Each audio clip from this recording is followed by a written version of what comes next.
বাংলাদেশ যে একটি উদার নৈতিক দেশ, বাংলাদেশের যে বিভিন্ন ধর্মীয় সম্প্রদায় পাশাপাশি শান্তিপূর্ণভাবে বাস করে, এই দেশের পূজা মণ্ডপ পাহারা দেয় আলেম ওলামারা, সেই দেশে মাজার ভাঙা, মাজারে সেখানে লাশ পুড়িয়ে দেওয়ার মতো ঘটনা যেটা গোয়ালন্দে ঘটেছে, এটার আমি বাংলাদেশ জাতীয়তাবাদী দলের পক্ষ থেকে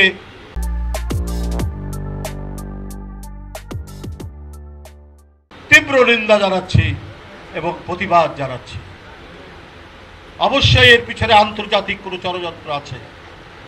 বিএনপির আমলে যেমন চক্রান্ত করেছিলেন হাসিনা